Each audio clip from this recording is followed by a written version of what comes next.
If you've been following me for any amount of time, you know that I am a planner, and time management, productivity, planning, that's my jam, that's my specialty. And so, all of us are really caught off guard by the big things happening in the world right now and just how much our day-to-day schedules are changing. And we're trying to really come to terms with the fact that life, at least in the short term, is going to look very, very different.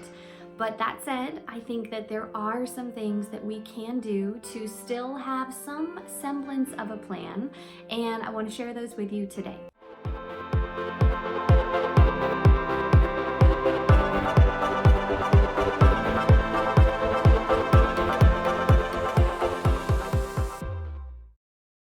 Hi guys, it's Amber with Solutions for Simplicity, and we can't ignore the elephant in the room. The world has a lot of unprecedented, really crazy things going on right now, and it is definitely affecting all of us. As a self-proclaimed and pretty well-renowned planner, I have actually really struggled because things are not going according to plan, obviously, right? And all of the plans that we had in place are being necessarily thrown out the window, and for very good reason. But of course, I want to step in today and give you some ideas on how we can plan in times of uncertainty. And I should step back and just reiterate that if you're like me, you have been feeling at a loss because, we had a plan in place and it's not working anymore and it needs to change. But we have to remember that that's not necessarily a bad thing, and of course the public good is what's most important. So the practical tips I want to share with you today are things that we can do to still keep things moving, still have our plans moving forward and progressing, even if they're not the old original plans that we might have devised, and even if things here on out don't necessarily work out the way we intend them to now. So we're gonna talk about some very practical tips, some things we can do to plan in times of uncertainty, and this very much applies to what's going on for each of us now, but it also applies for any time we're in crisis, individually or societally. So, if we are experiencing a lot of personal grief, if we have some major life event going on, if there's some natural disaster, right? These tips all still apply today and into the future, and so I want to share them with you today in hopes that they're helpful. If you're excited, please give this video a thumbs up and let's get going. The very first thing we need to do might sound really trite, and it should probably go without saying, but as with everything, we need to get it out there. The first thing is that we have to give ourselves permission to let go of the old plan. There's no judgment, there's no shame. Many of us are mourning the way things used to be, and things are inevitably different now for very good reason, as we know. But that means then that our old plans haven't failed, but they cannot be completed as we had hoped or as we had designed them. So we first, before we can do any sort of planning from here on out, we need to let go of the old plan. We have to accept what is, and we really have to give ourselves grace. We have to give ourselves permission to feel those emotions, to feel that sense of loss, because we are losing the old way that we thought things were going to happen. It doesn't have to be bad, but it is definitely different, and it's so natural that our human psychology, makes us immediately think that anything new and different is threatening. That isn't necessarily the truth, but different is different, and so we've got to adjust. The second tip for planning in times of uncertainty is that it is more important than ever to really have our priorities straight. Prioritization is absolutely key for productivity, even in good times, but especially when times are hard, we need to know more than ever what is truly important versus what might be urgent or unimportant. And so I've talked elsewhere. If you haven't already, be sure to watch my video on which tasks to prioritize and how, and get your free task organizer so that you can really evaluate for yourself the very most important things that have to happen.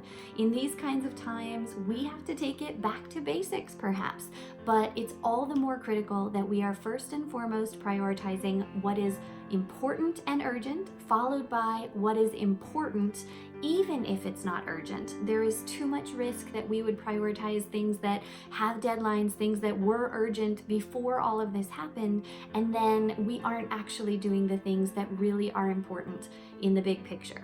Now, in addition to my other video, remember that I have a 5Ds formula for how to go through your to-do list and break down each of the tasks that you need to do, each of your commitments, right?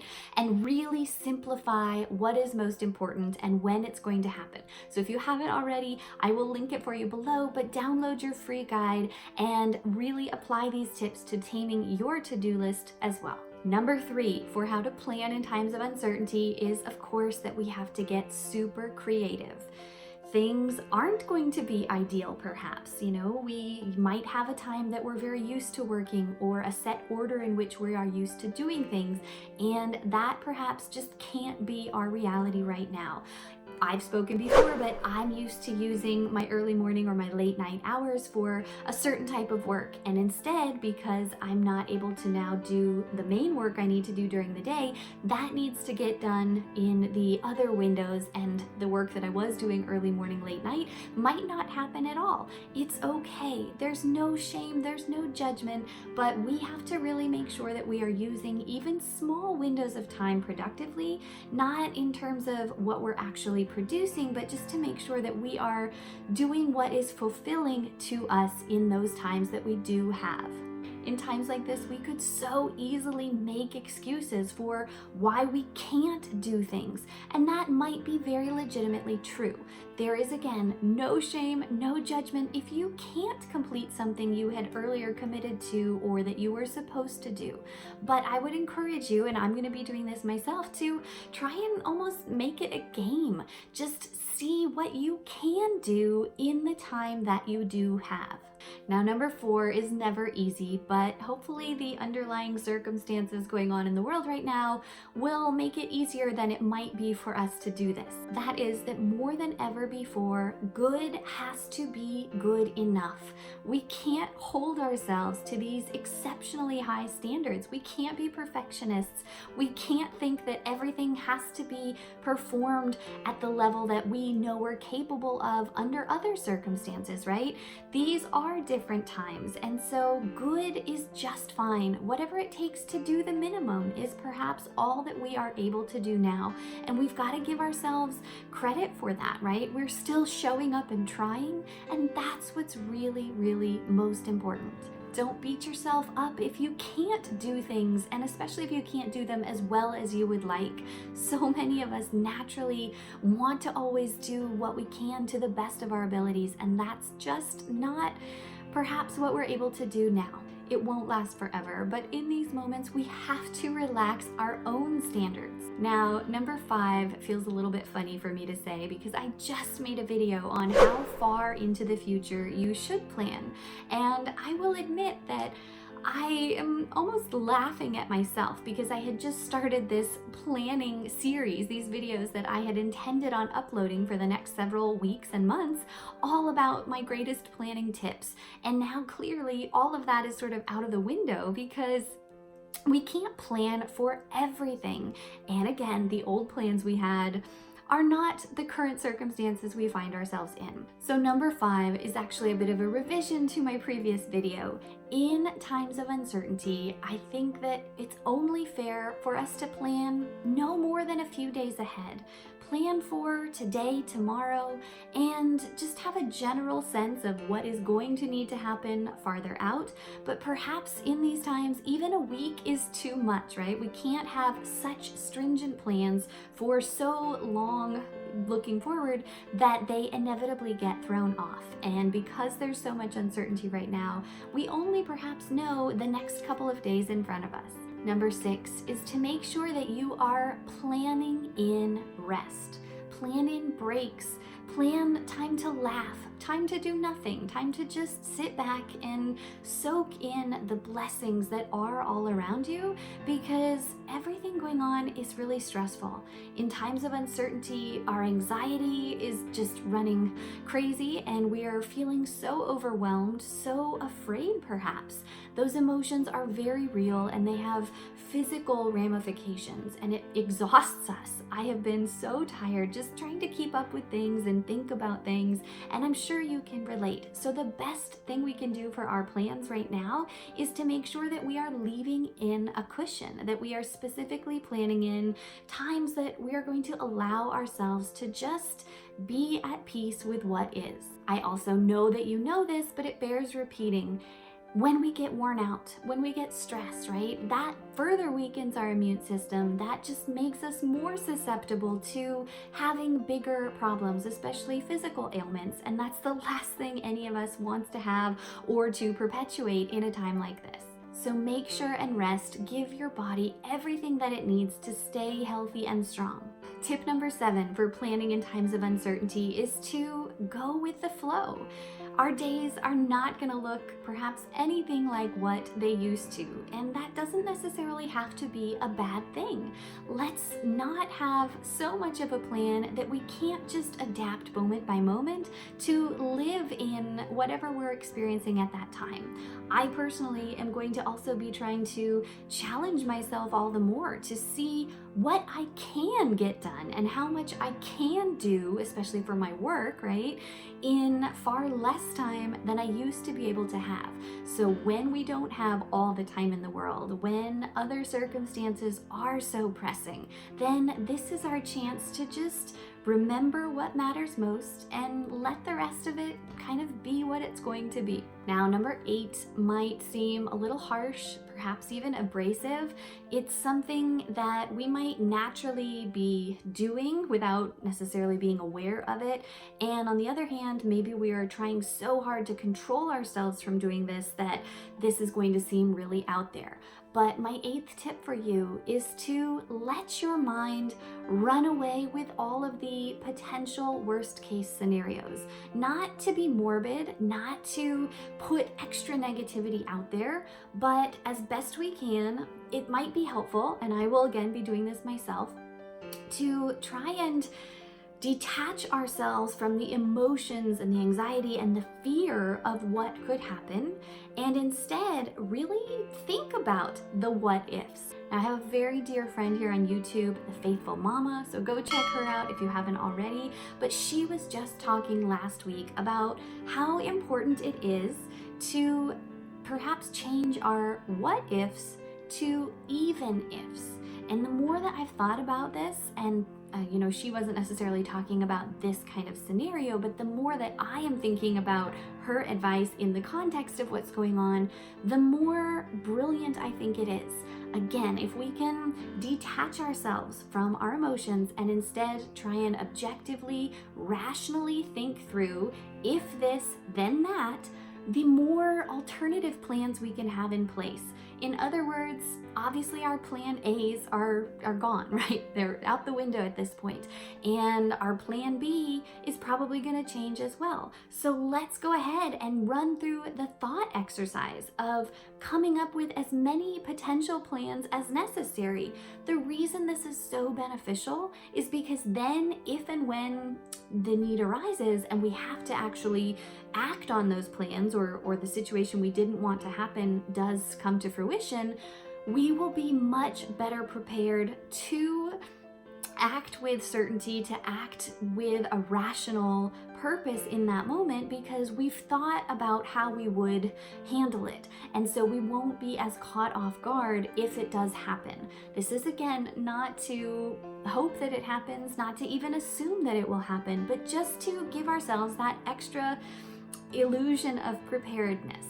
I also don't know if you've ever heard of Tim Ferriss, but his talks and his books have been very helpful and influential for me. And he has this whole video, this whole exercise on what he calls fear setting. So I will link that for you below, but it is a brilliant idea, something that I have done before whenever I was considering doing something that seemed really big and scary.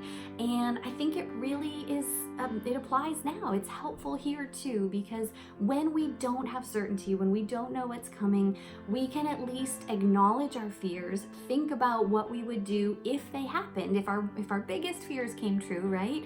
And then realize through the process of coming up with all these plan Zs that even if that happened, it's gonna be okay. I will figure this out. We have to have confidence that we will figure out a way to make this work, and everyone is going to pitch in. We're all going to try and help each other. That leads to my last point. The 9th tip I have for planning in times of uncertainty is to remember that we are not alone. It's so easy, easier than ever, to feel isolated and insulated and alone because we are quite literally cut off from our normal activities, perhaps our normal networks, and our days are not looking like they used to. So when it comes to planning, it's really helpful to remember that everybody is struggling, everybody is having to adapt, everybody is having to change their plans, some more drastically than others. So what that means is that we can all relate to each other, we should all have empathy and sympathy, we should all appreciate that our situations are relative and many people have it far worse than we do. And again, that just underscores the importance of focusing on our blessings right now, focusing on what we can control, which even if not much, is simply our attitude. Be sure and check out my How to Find More Meaning in Life video, because I talk about this amazing book by Viktor Frankl and his whole concept of logotherapy for how we can really come to have more meaning and purpose in our lives, especially in the worst of times. All right, I really hope you found that helpful. My heart is going out to you. I, like you, am trying to figure out what the future holds, and I want to believe that everything is going to be okay. We need to keep our minds and our hearts full of only good things. And so that's where our sense of community, our solidarity just means more now than ever before. If you're not already subscribed, please subscribe to this channel down below. I make new videos every week all about prioritization, productivity, time management, and that elusive thing we call work-life balance. And we'll see what the next few weeks or months have in store. I might throw some additional topics in there because I'm trying to navigate this as much as anybody else. Also, be sure and follow me on Instagram if you're not already. I'm posting even more content regularly there, and I would love to have you follow along. All right, again, thank you for being here. Please make sure and give this video a big thumbs up if you liked it. Share it with anyone that you think needs to hear this message. Anybody that is wrestling with the hard things that are happening right now, or that is going through a hard time of their own.